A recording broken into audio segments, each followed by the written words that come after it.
Para a gente continuar aí, né, rapidamente, né, a gente parou aí na segundo parágrafo aí da expansão imperialista, página 161. Então, observa aí, por favor, né, e nessa página a gente tem assim, o aumento da produção de manufaturados foi um dos fatores que contribuíram para a expansão do imperialismo no século XIX. Além de escoar a produção industrial, as regiões dominadas na Ásia e na África dispõem de matérias-primas adquiridas a preços baixos. Foi o que a gente falou, né? Preços baixíssimos. Então, isso aumenta o quê? Você adquirindo matéria-prima, que é o que faz aquele produto industrializado, né? Você adquirindo ele a preços mais baixos, você consegue vender a preços melhores e você consegue lucrar mais, né? Então, essa era uma forma de aumentar o lucro aí nessa segunda revolução industrial, né?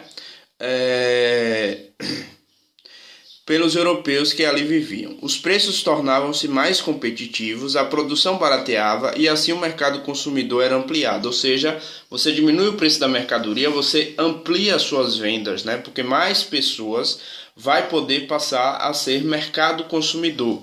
Então, o que a industrialização ela espera e o objetivo dela é aumentar o mercado consumidor. O que é mercado consumidor, professor?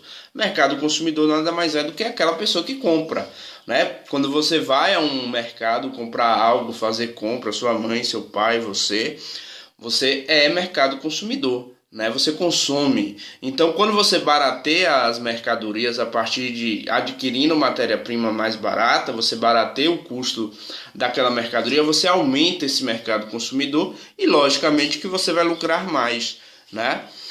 O capital gerado pela expansão econômica propiciou a proliferação de instituições financeiras. É o que a gente vai ver. Aqui a gente está entrando numa nova fase do capitalismo, que é a fase do capitalismo financeiro, né? Do capitalismo que vai surgir aí as instituições financeiras, né? Os bancos, as bolsas de valores, vai começar a surgir a partir desse processo, né? Desse processo aí da segunda revolução industrial, beleza? O capital gerado pela expansão econômica propiciou a proliferação de instituições financeiras, como bancos e bolsas de valores. Mediante empréstimos com elevadas taxas de juros, as instituições bancárias proporcionavam altos lucros aos investidores. O capital excedente era investido nas colônias, em atividades industriais, agropastoris e em serviços de infraestrutura para a produção, como energia elétrica, fornecimento de gás e ferrovias.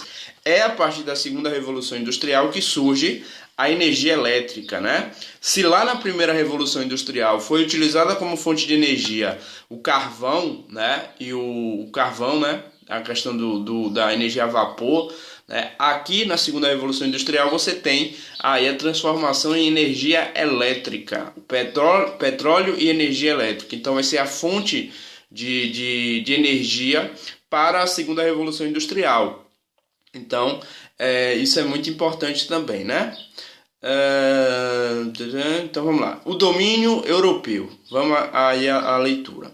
Conforme as potências europeias avançavam sobre outros territórios, os povos nativos eram convencidos ou obrigados a assinar tratados que favoreciam economicamente os invasores. Outras vezes eram coagidos a ceder seus territórios a eles, ou seja, assim como lá no século XVI, que você tem lá as invasões com as grandes navegações e as colônias, as metrópoles impunham, né, obrigavam suas colônias a vender a preços mais baratos suas matérias-primas e a comprar a preços caros. A mesma coisa vai acontecer no século XIX e século XX com o imperialismo, com o neocolonialismo, né?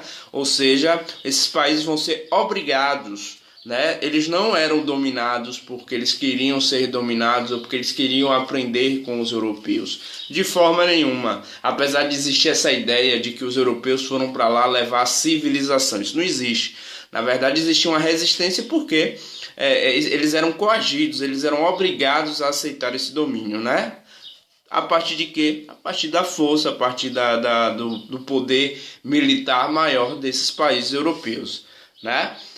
Vamos lá, embaixo lá. Na maioria das vezes, o processo de invasão e apropriação ocorreu pelo uso da força militar. A questão militar, os europeus aí muito forte militarmente, principalmente aí no início do século XX, as tecnologias estão aumentando, a indústria armamentística está muito forte, né? Tanto que pouco tempo depois a gente vai ter a Primeira Guerra Mundial aí, em 1914, iníciozinho do século XX, né? Havia grande disparidade tecnológica e de disponibilidade entre as armas produzidas pelos estados europeus, que eram mais letais, e a dos povos da Ásia e da África. Esse poderio militar foi essencial para a dominação europeia em diversas localidades do globo. Ou seja, as armas europeias eram mais desenvolvidas, até mesmo porque já faziam parte desse processo de industrialização, né? Então, esse domínio não é por ideologia, não é porque os africanos ou os asiáticos achavam lindos os europeus, nada disso. Era realmente pelo uso da força, pelo uso da arma de fogo, pelo uso militar, beleza? Aspectos culturais também foram impostos aos povos da Ásia e da África, ou seja, principalmente aí o aspecto cultural da religião, da própria língua, né? Vários países na África hoje falam línguas europeias, de matriz europeia, como o inglês, o francês, o holandês, entre outras línguas aí que são de matriz europeia, né? Então houve também uma desestruturação cultural, assim como houve aqui no Brasil também, houve lá no século XVI, houve também no século XX, né? Essa questão de tirar a cultura do outro, de fazer a aculturação. Professor, o que é a aculturação? A aculturação é você destruir a cultura do outro e impor a sua cultura. Isso aconteceu muito aqui no Brasil com os indígenas, por exemplo, que foram catequizados, né? Ou seja, foi imposto uma religião que não era a religião deles, um Deus que não era o Deus deles, né? A mesma coisa vai acontecer lá na Europa, ou lá na Ásia e na África nesse período, ou seja, você tira a cultura do outro, você impõe a sua cultura, certo? Missionários cristãos, tanto católicos quanto protestantes, estabeleceram-se nessas regiões para difundir valores ocidentais aos nativos, ou seja, a religião também é uma questão cultural, né? Quando você impõe uma religião a outro povo, você está aculturando aquela pessoa ou levando a sua cultura, mesmo que forçadamente, para essa galera, né? Ao mesmo tempo que transmitiam informações sobre as riquezas das regiões que visitavam e detalhes dos conflitos entre diversos povos, ou seja, esses religiosos aí que ele falou, católicos e protestantes, que foram para lá levar o cristianismo, também eram informantes dos europeus de como estava a situação social, né, de conflito entre regiões vizinhas da África. Eles eram os informantes aí também, né? Por vezes, os países imperialistas estabeleciam instituições filantrópicas em algumas regiões, como hospitais, creches e escolas, com base na crença da superioridade do homem branco. Europeus e estadunidenses acreditavam estar levando o progresso a regiões atrasadas. É a grande ideia do etnocentrismo, né? Isso também vem um pouquinho de uma coisa que a gente chama de positivismo, uma ideologia que surgiu aí no século XIX, e esse positivismo falava que algumas sociedades eram mais desenvolvidas do que a outras, tinham chegado no nível da civilização, eram regiões civilizadas contra regiões ainda bárbaras, né? Então existia essa ideia de superioridade dos europeus, dos americanos dos Estados Unidos, existia essa ideia de superioridade, né? Então quando os europeus fazem isso, eles fazem essa exploração da África e da Ásia, também justificando isso pelo que? Não, estou levando civilização para quem não tem civilização, né? Essa ideia é muito preconceituosa, é uma ideia muito esdrúxula, né? Mas existiu essa coisa de que vocês são inferiores, eu estou levando civilização para vocês, por isso que eu posso explorar o seu território, né? Muito engraçado esse tipo de civilização. Então, para se ver como bonzinho, né? Como se o europeu fosse bonzinho e estivesse levando para lá a civilização. Na verdade, estava levando para lá destruição e exploração, né? A pura verdade é essa aí, certo?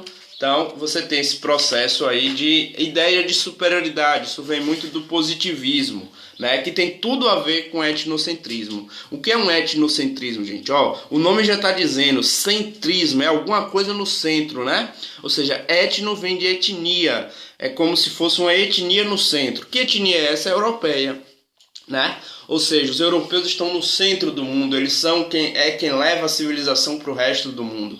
Por isso, etnocentrismo, né? É o que gera aí os grandes preconceitos, a grande ideia de que existe uma superioridade racial, que isso foi muito utilizada, por exemplo, na Segunda Guerra Mundial, essa ideia de que existe superioridade racial que é inexistente, isso não existe, biologicamente somos todos iguais, né? Talvez o que diferencie seja a oportunidade de cada um, né? Mas não a questão da superioridade biológica, isso não existe, somos todos biologicamente iguais, né?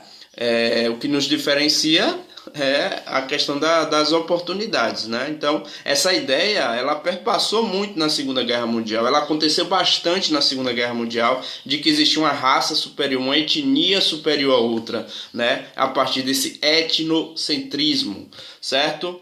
Teorias raciais e imperialismo, é isso que a gente vai ver aí na próxima aula, é as teorias raciais, né? Ou seja, essa ideia de superioridade racial, né, que os europeus estão levando para lá, exatamente para dizer que são superiores, são mais desenvolvidos, né? Então, eles chamam de missão civilizatória, beleza? Daqui a pouco eu volto com mais assunto.